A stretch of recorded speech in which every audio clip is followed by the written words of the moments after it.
Tama. I wish the Lord's opportunity na binigyan kayo this afternoon. And we are praying for this event, and I hope that the message na mapakinggan natin ngayong hapon ay maging blessing po ng bawat isa. And never mind the messenger, but mind the message. Wow. Let's go to 2 Chronicles chapter number 7. I will preach about the importance of the presence of God.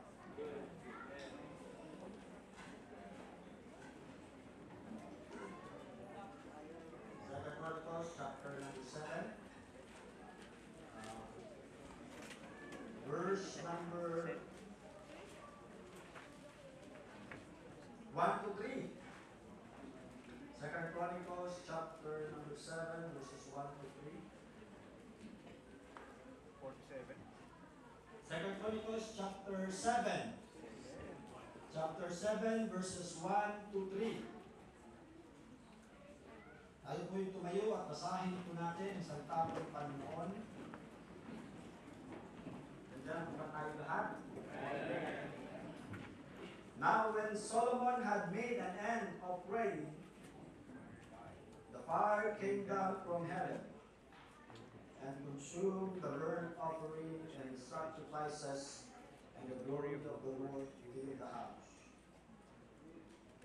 And the priest would not enter into the house of the Lord, because the glory of the Lord had filled the Lord's house. And when all the children of Israel saw how the fire came down, and the glory of the Lord upon the house, they bowed themselves with their faces on the ground upon the pavement, and worship Amen. and praise the Lord, saying, for He is good. Amen. His mercy endureth forever. Amen. Amen. Tayo manalangin, Panginoon, maraming salamat sa hapon po na ito. Salamat, Panginoon, sa opportunity na ibigyan mo. I pray, Lord, that the Holy Spirit of God will take over the meeting this afternoon and throughout the course of this meeting. I pray, Panginoon, na kayo po ang mag-glorify at kayo po ang mag-bless.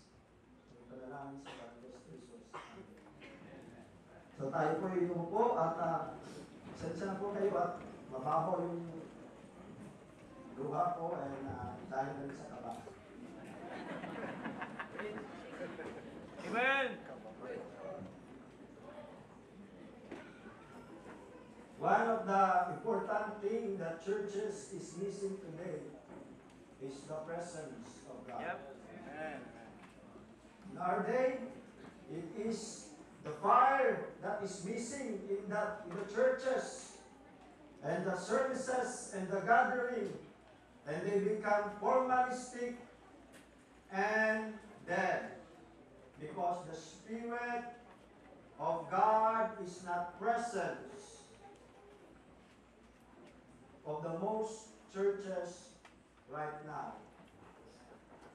God has been kicked out of the most churches because of man-made programs. It is evident something is missing, and that is the presence of God.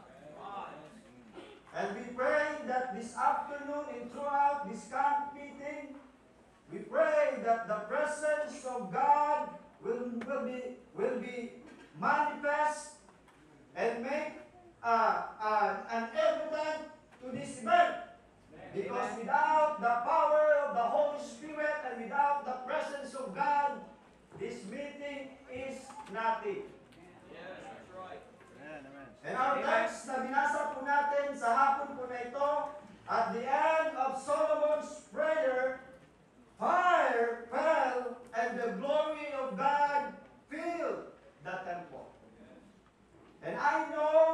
the dealing of God during the Old Testament is not the same how God deals in our time. Amen. I know the Lord works different now, but the presence of God should be evident in this meeting. Amen. And the Bible says that if there are 2 or 3 gathered in my name, I am in the midst of them. Praise the Lord po mga kaibigan, mga kapatid, that there are still some churches right now that still have the glory and the presence of God. Their excitement in their praise and worshiping the Lord is still there. And we need that kind of worship, and we need that kind of praise in our time right now. And I don't know what you are been through, and I don't know what your problem right now, and I don't know if you are discouraged, but if the presence of God will take over this meeting, you will go home encouraged. Amen. And this afternoon, I will share to you some things that the presence of God will bring. If we are just mindful of the working of the Lord sa meeting po na ito. In verse number 3 in 2 Chronicles chapter 7, verse number 3, sabi yung salita po ng Diyos, and when all the children of Israel saw how the fire came down and the glory of the Lord upon the house, they bowed themselves with their faces to the ground upon the pavement. Makikita po natin dyan, unang-una sa lahat, God's presence brought excitement in this meeting. I don't know po mga kapatid, and what a blessing to be here. Amen. What a blessing to be here. We are excited po na makarating po kami dito because umalis po kami dito January 25, and I need to be recharged. I need to refresh my spirit. And we are so excited to be here to listen to the preaching, the worship of God. Because only God can give you an encouragement and refreshment and recharge po mga kaibigan, mga kapatid sa paglilingkod po sa Kanya. Amen. Amen. And I hope that we came here excited po sa gawain po ng Panginoon. And we need the presence of God Amen. sa buhay po natin. And our prayer po mga kapatid is that may mga kaluluwa po na maligtas, may mga buhay po na ma-redirect, and may mga ligtas din na makakuha po ng tulong galing sa Panginoon. And I hope that we came here, ang puso po natin ay tama sa Panginoon, so that pag nag-worship tayo sa Panginoon ay merong excitement tayo na makinig sa salita po ng Panginoon. I hope na hindi po tayo pumunta dito para lang maghanap ng mali. Hindi po tayo pumunta po dito para magpuna. Hindi po tayo pumunta po dito para lang maghanap ng girlfriend or boyfriend. Hindi po tayo pumunta po dito para makipaghalubilo lang sa ibang tao. I hope we came here so that we came here because our first goal is to exalt the Savior. Ang iba po sa atin pumunta galing pa ng ibang lugar at ang lalayo at bumiyahin pa because they are excited. Amen. To feel the presence of God. Amen. Amen. And we need the presence of God, not only this meeting, but until the Lord Jesus Christ will take us to glory. Amen. Because life in this world without the power of God is a death in this world. We need God's power, mga kaibigan, mga kapatid. We need God's power. Because without God, we are nothing. Amen. Makikita din po nato sa verse number 3, chapter 7, verse number 3, when the children saw how the fire came down in the glory of the Lord upon the house, they bowed themselves with their faces to the ground upon the pavement. Not only God's presence brought salvation, brought excitement, God's presence brought humility. When they saw the glory of God, what they did in verse number 3, they bowed themselves with their faces to the ground upon the pavement. Amen. When the presence of the Lord is here, we need to realize our worthlessness and His worthiness. We are worthless, but God is worthy. Amen. He must increase, but we need to decrease. Amen. There's only one person po mga kapatid na ating po ipinapangaral po dito is no other than the Lord Jesus Christ. If you are not saved this afternoon at meron kang pride sa puso mo, kailangan mo maging humble when you feel the presence of the Holy Spirit of God. Kung ikaw po ngayon sa hapon po na ito ay meron kang hatred sa kapatiran mo, meron kang puot, meron kang galit, kailangan mo maging humble para pagkaroon tayo ng magandang relationship sa bawat isa. Because we are in the body of Christ. And we should have the same care with one another. Kailangan po natin maging humble. Preachers, we need to be humble. Amen. Amen. We need to be humble. Not only for preachers, but to all of us Christians. We need to be humble and bow down our face po mga kapatid sa harapan po ng Panginoon. Para po ma-acknowledge po natin that we are worthlessness sa harapan po ng Panginoon. And yan po ang benefit po mga kapatid ng presensya ng Panginoon sa buhay po natin. It will brought humility. Humbleness of mind. He is all that we have and all that we need. Amen. Only Christ ang atin po kailangan at wala na po iba. Amen. Amen. And we cannot live without Him. And not only that po mga kapatid, sa verse number 3, ano pong sabi ng salita po ng Diyos? And when all the children of Israel saw how the fire came down in the glory of the Lord upon the house, they did not only experience the excitement and the humility, but they also feel po mga kapatid, when they felt the presence of God, what they did is they worship. What they did is they worship. Psalm chapter number 96, verse 8 to 9. Psalm 96, verse 8 to 9. What is worship? Worship means to adore, to honor with love. Amen? The Lord Jesus Christ deserves our worship. Amen. Amen. Psalm 96, verse 8 to 9. Psalm 96, verse 8 to 9, sabi po sa salita po ng Panginoon, give unto the Lord the glory due unto His name. Bring an offering and came into His courts. Verse number 9, O worship the Lord in the beauty of holiness. Fear before Him all the earth.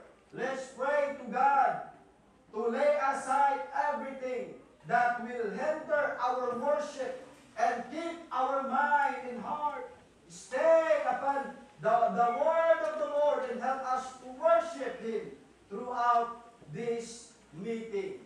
Amen. I hope na pumunta po tayo dito na wala po tayong dalang excess baggage po mga kapatid na umattend tayo ng camp na sana walang disturbo, walang hindrance po mga kapatid para po tayo makapag-focus sa pag-worship po ng Panginoon. Amen. Amen. At nawa, tulungan tayo ng Panginoon as we worship Him in spirit and in truth, na ang salita ng Panginoon na may pangaral dito sa harap, mag-penetrate sa ating mga puso at isipan, upang kung ano tayo dumating dito, iba ang buhay natin uuwi sa ating mga simbahan. Amen! And I hope that this meeting, may mga souls na maligtas at mga buhay na magbago at maglingkod sa Panginoon. Amen. Amen. God's presence brought worship. Amen. And worship po, mga kapatid, is not just a word na pag nabasa po natin, yun na. But worship demands our heart, demands our mind, demands our home, so that when worship the Lord, we are acceptable in the sight of God.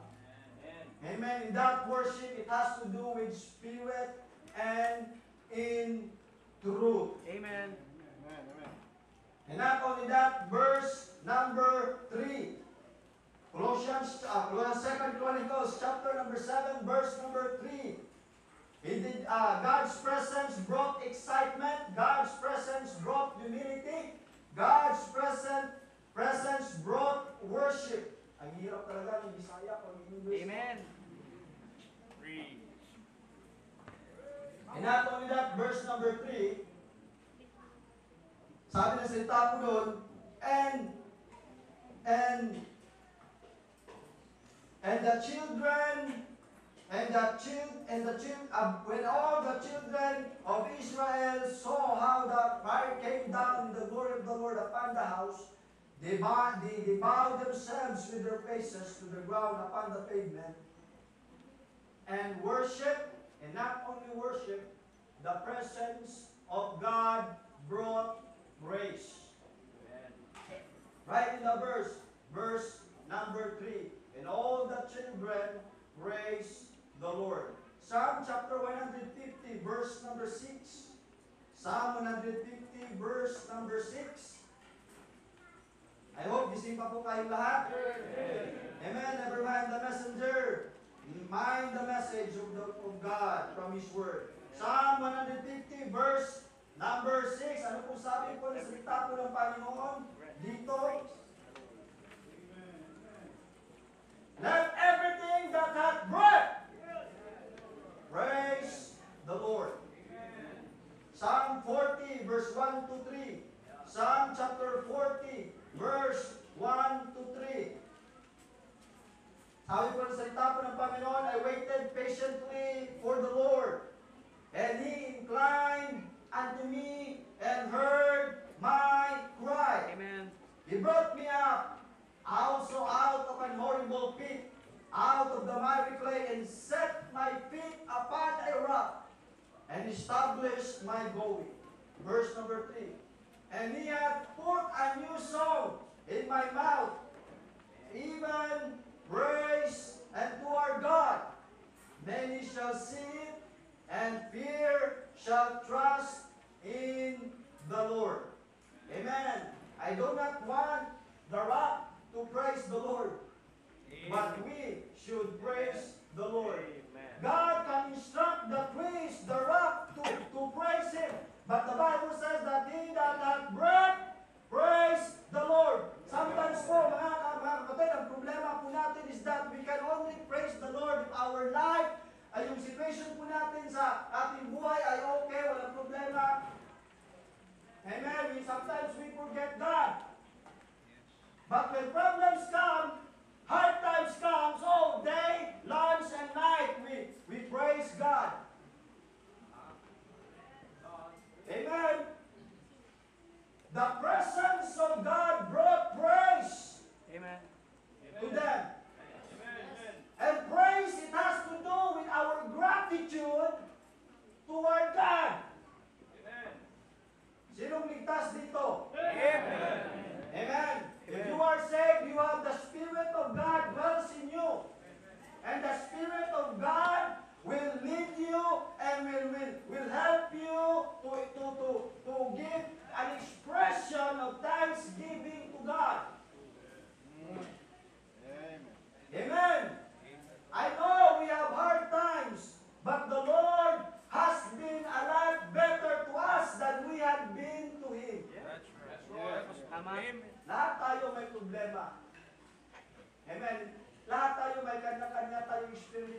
buhay.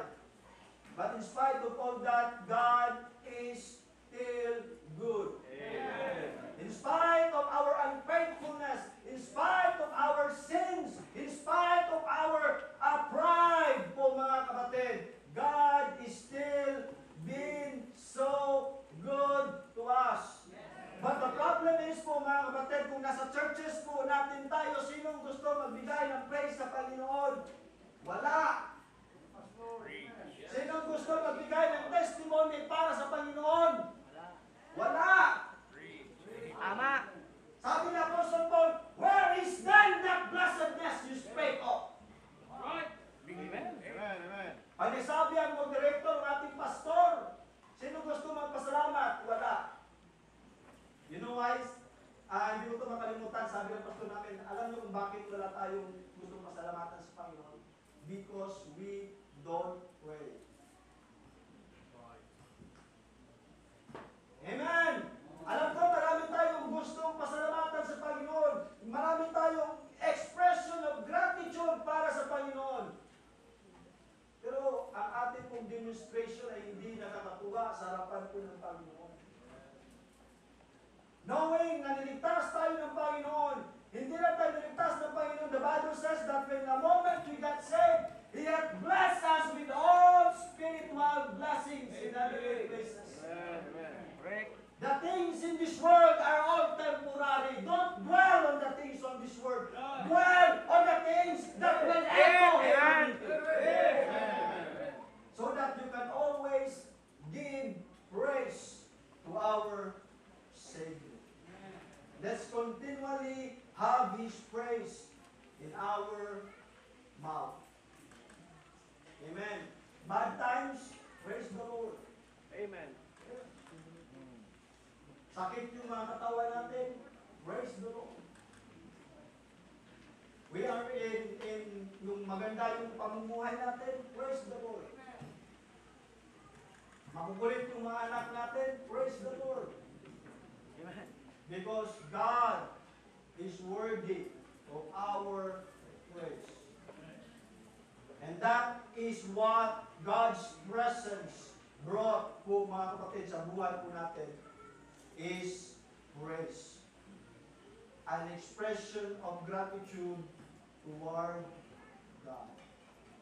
And I hope po mga kapatid, let's pray sa working ng Holy Spirit po sa kampo na ito. Amen. Kasi kung wala ang Holy Spirit, useless itong camp na ito. Maraming mga kapikiran na galing pa ng ibang lugar, Isabela, Cagayan, bukas, may darating from General Santos City. And they are excited to see the working of God in this camp meeting. Amen. Kung wala ang presensya ng Panginoon, they will be disappointed. Because they are expecting that the presence of God is imminent in this meeting. Amen. And not only that, verse number 4. 2 Chronicles chapter number 7, verse number 4. Sabi po na salita po ng Diyos, then the king and all the people offer sacrifices before the Lord. When they saw that fire came down from heaven and consumed the burnt offering and the glory of the Lord filled the house. Alam niyo po ba kung ano yung ginawa nila? In verse number 2, nakita po natin that God's presence brought sacrifice. Amen. Amen. Sabi sa itapo ng Panginoon, all the people offered sacrifice. 1 Chronicles chapter number 16, verse number 29. 1 Chronicles chapter 16, verse number 29, sabi pa sa itapo ng Diyos, give unto the Lord glory due unto His name. Bring an offering, and come before Him. Worship the Lord in the beauty of His holiness. Alam po natin that during this time, ang nasabi pang salita po ng Diyos, mas nabing offering, they literally offer to God. But sa time po natin ngayon po, mga kapatid, that people who are saved and know the Lord and love the Lord have no problems about giving sacrifices para sa Panginoon. Amen. Kaya po mga kapatid, kung ang presensya ng Panginoon ay darating po sa buhay po natin, marami tayong pwedeng offer sa Panginoon. Hindi lang pera. Amen. Amen. Amen. Okay? Hindi lang pera. But we can offer our life. We can offer our time. We can offer our mga finances na gusto mo ipaggamit sa Panginoon. Amen? So, makita po natin dyan that God's presence brought sacrifice. Alam ko po na marami po sa inyo nag-sacrifice po na pumunta po dito.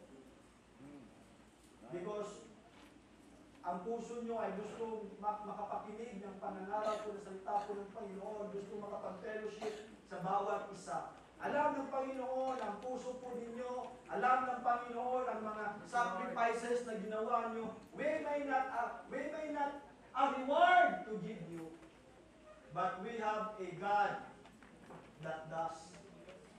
He is a rewarder of all Amen. that diligently seek. Amen. Pag ginawa po natin yan sa ating puso, nag-glorify ang Panginoon God. Kung pag ginawa po natin dyan na napilitan ka lang dahil kinulit ka, sayang naman. Pero may purpose ang Panginoon kung bakit nandito ka. Kung ikaw po ay hindi paligtas, nawa ikaw ay maligtas. Amen. Amen. Kung meron po sa atin po dito na ngayon ay nangihina, discouraged spiritually, I hope na kayo po ay ma-encourage at mag-quit at patuloy maglingkod sa Panginoon. Hindi insidente na nandito tayong lahat. Because kung ikaw po ay ligtas, we are a member of the body of Christ. And our responsibility is to exalt the Lord Jesus Christ, to edify one another, and to evangelize ang mga tao na hindi paligtas at walang katiyakan sa kasiguraduhan ng kanilang kaluluwa. At yan po ang prayer po natin na may maligtas. At hindi uuwi na hindi maligtas. At tayo po'y mag-pray na ang banal na Espiritu ang mag-work sa gitna po natin. At marami pong makarealize na kailangan nila ng tagapagligtas. Amen. Amen. Kailangan nila ng tagapagligtas at hindi nyo kayang iligtas ang inyong mga sarili. Right. Kasi sabi ng Biblia, lahat ay magkasala. Tanan makakasala o sa Bisaya. Dili mo kaya luwason mong kaugalingon. Mastin pag magkamang ka, gikan sa puntahan, pag-upire. Saya na lang. Amen. Jesus Christ did it for us. Once and for all. Amen. Amen. Yan po ang prayer po namin. Mahal ka ng Panginoon, mahal din namin kayo. Kaya ang desire namin ay kayo po ay masumpungan din po ninyo ang kaligtasan.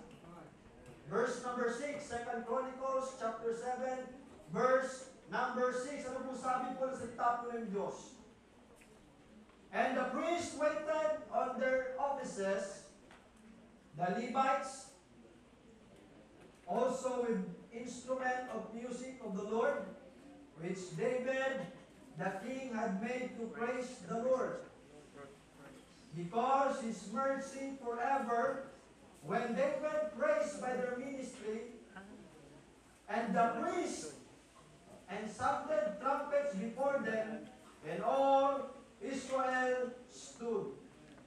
So makita po natin dyan, mga kapatid, that God's presence brought involvement.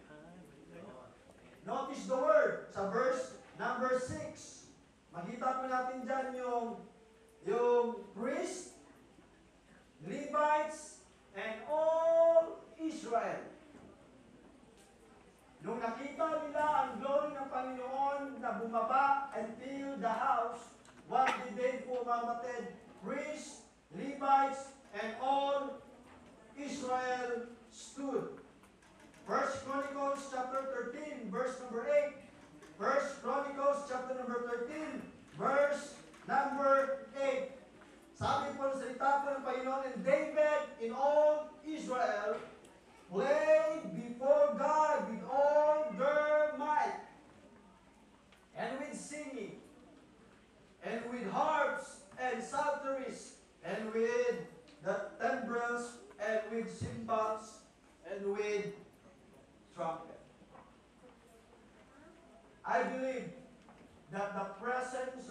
God is here. You know why? Imagine, people from Mindanao, Amen. people from Visayas, people from the United States, people from North, From the moon. they involved in this meeting. They involved themselves, oh mga kapatid, because they know that that is the result of God's presence in their life.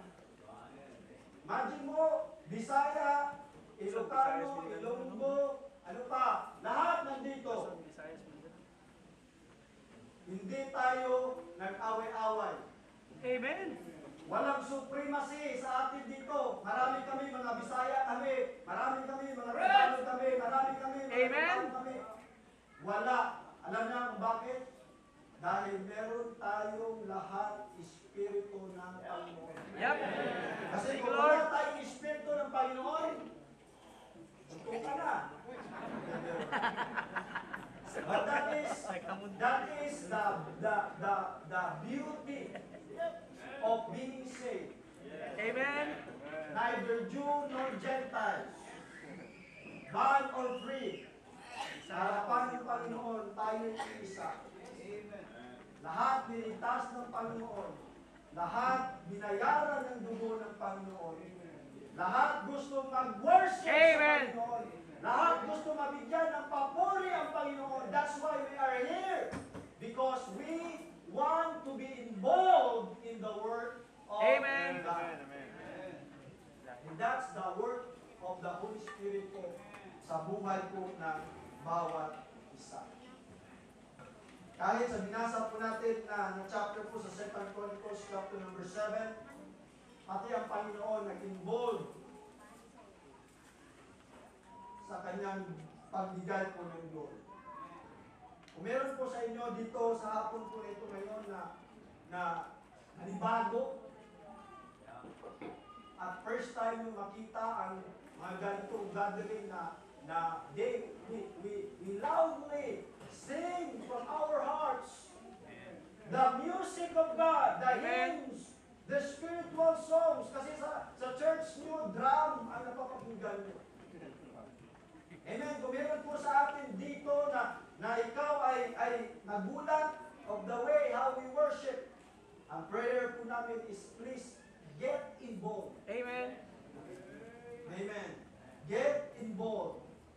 Because worship and praise are not spectacles. Kung ikaw po ay saved sa hapon po nito, hindi ka niligtas ng Panginoon para ikaw lang ay umupo dyan. Magpa-kintab ng upuan. But God wants you na maging involved ka sa gawain ng Panginoon. Pag sinabi ng ating moderator, sinong gustong kumanta, dapat may excitement. Amen? Sinong gustong magbigay ng pasalamat, dapat may excitement. Amen. Amen! Amen. Because that is the working banal na Espiritu po sa buhay po. Amen! Amen. Kaya kung pumunta kami dito, sobrang excitement namin. Naiwan yung bagahe namin sa Davao. Thank you, Lord. Dumating kami dito sa Lipa, walang dalang damit. Pero we are praying to God na hindi maapektuhan sa ganung bagay because magiging baon namin yun throughout the meeting. Panginoon, Panginoon, inarrange na lahat ng circumstances namin. Talagang inatid pa ng door to door yung bagahe namin dito. Because God knows our heart. We are excited. I believe with all my heart that the Lord wants to His presence know throughout this meeting. Amen. So that we know that God is real. God is real po mga kapatid. And He is a rewarder of them that diligently seek Him. God's presence brings fullness of joy in the hearts of His people. First day pa lang po ito. At marami pa pong mga spiritual blessings tayo matanggap galing sa Panginoon, Amen. galing sa salita po ng Diyos. So, just relax and Take it fasten easy. your seatbelt and ready to be worshipped anytime. Amen. Amen. Nawa, huwag po tayo maging sinikal kung sino man yung dito. Ay, yan si Pastor ganyan. May ibang kwan yan. Huwag po tayo ganyan dito. Ang goal ng camp meeting po na ito is to have spiritual Unity. enthusiasm. We have ma-refresh ang bawat isa po sa atin. Amen, amen. Ma-recharge po ang bawat isa po sa atin. Ma-encourage po ang bawat isa po sa atin. Amen, Ang amen. camp meeting po nito is not designed para magmayabang. Amen. It's not designed kung meron kang maraming doktrina, ipagkalat mo dito. Yes, amen. Amen? The design of this camp meeting is for you and I to be refreshed and recharged so that we can go on for God. Amen, amen. Amen. And I hope and pray na kung ano yung spiritual life or spiritual situation natin pumunta dito, pagkatapos ng service mamaya or kahit ngayon, ay baguhin ng Panginoon. Amen. We don't have the power na baguhin yung buhay po ninyo. But God is real. Sabi po sa tapo ng Panginoon sa John that the wind bloweth where it listed. Ganon din ang Holy Spirit. Kaya ikaw, natutulog ka dyan ngayon, maganda ka sa Holy Spirit. Maganda ka sa Holy Spirit, kasi ang Holy Spirit, maghahanap siya ng puso na kailangan mabago, maghanap siya ng puso na kailangan ma-renew, maghanap siya ng puso na may kailangan ma-edify. Kaya ikaw, patulog-tulog ka dyan. Amen. Kaya, let's pray. Let's pray. Pray tayo na ang Panginoon talaga ang mag-take over sa meeting ko. Amen. Lahat tayo dito, may mga preachers na mas maedad pa sa akin. Ang bata pa po ako, pero lahat tayo pwedeng gamitin ng Panginoon. Kaya huwag kayong ma-discourage. Hindi ako tinawag. Tama. God can use us.